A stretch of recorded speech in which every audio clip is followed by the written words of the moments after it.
Artımların daha yüksək olması üçün videonu bəyənməyi və kanala abunə olmağı unutmayın. Xəbərlərdən vaxtında məlumatlı olmaq və pensiya artımları ilə bağlı yenilikləri qaçırmamaq üçün videonu sona qədər izləyin. 2025-ci ilin sonuna doğru yaxınlaşdıqca ictimaiyyəti maraqlandıran məsələlərdən biri də qarşıdakı ildə gözlənilən pensiya artımıdır. Artıq bu istiqamətdə rəsmi proqnoz da elan edilib. Bəs 2026-cı ildə əmək pensiyaları nə qədər artırıla bilər? Qafqazinfo xəbər verir ki, Əmək və Əhalinin Sosial Müdafiəsi naziri Anar Əliyev Milli Məclisin Əmək və Sosial Siyasət və İqtisadi Siyasət, Sənaye və Sahibkarlıq Komitələrinin birgə iclasında əmək pensiyalarının 2026-cı il üzrə indeksasiyasının təqribən 9,2% səviyyəsində proqnozlaşdırıldığını bildirir. Bu isə 2026-cı ildə əmək pensiyalarının bu qədər artırılacağının gözlənildiyi deməkdir. Xatırladaq ki, hər ilin əvvəlində bütün növ əmək pensiyaları əvvəlki il üzrə orta aylıq əmək haqqının illik artımına uyğun indeksləşdirilir.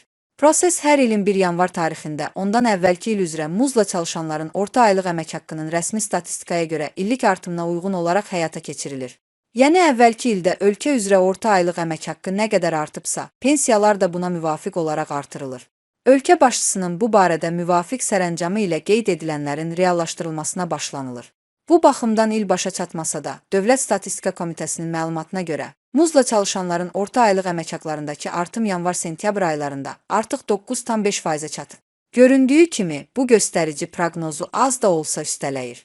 Lakin bu göstəricinin ilin sonuna qədər sabit qalacağı və ya daha da artacağı məlum deyil.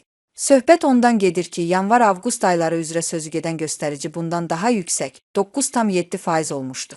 Hər bir halda istər Əmək və Əhalinin Sosial Müdafiəsi naziri Anar Əliyevin elan etdiyi proqnoz, istərsə də faktiki göstərici 2026-cı ildə əmək pensiyalarının 9%-dən az olmayaraq indeksləşdirilərək artırılacağını göstərir.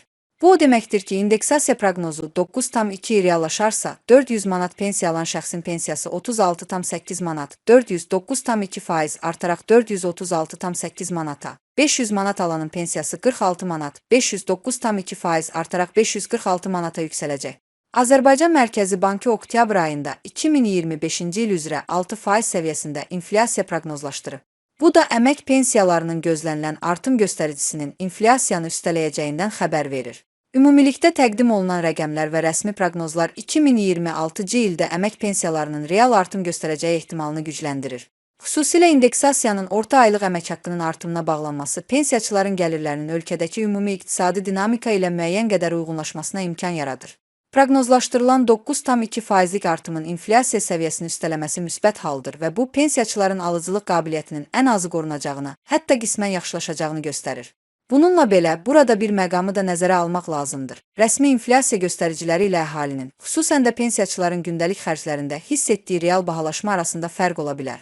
Ərzaq, dərman və kommunal xidmətlər kimi əsas xərclər daha sürətlə bahalaşarsa, 9%lik artım hər kəs üçün eyni dərəcədə rahatlıq yaratmaya bilər. Bu baxımdan pensiyaların təkcə indeksasiya mexanizmi ilə deyil, sosial həssas qrupların real yaşayış xərcləri nəzərə alınmaqla mərhələli şəkildə artırılması daha məqsədə uyğun olardı. Minimum pensiya məbləğinin 2026-cı ildə sabit qalmayacağına dair gözləntilər də ümidvericidir. Əgər minimum pensiya ayrıca qərarla artırılarsa, bu aşağı məbləğdə pensiya alan vətəndaşlar üçün indeksasiyadan daha ciddi sosial effekt yarada bilər. Nəticə etibarilə mövcud proqnozlar nikbinlik üçün əsas verir, lakin əsas məsələ bu artımların pensiyaçıların real həyat səviyyəsində hiss olunacaq dərəcədə əks olunub olunmayacağıdır.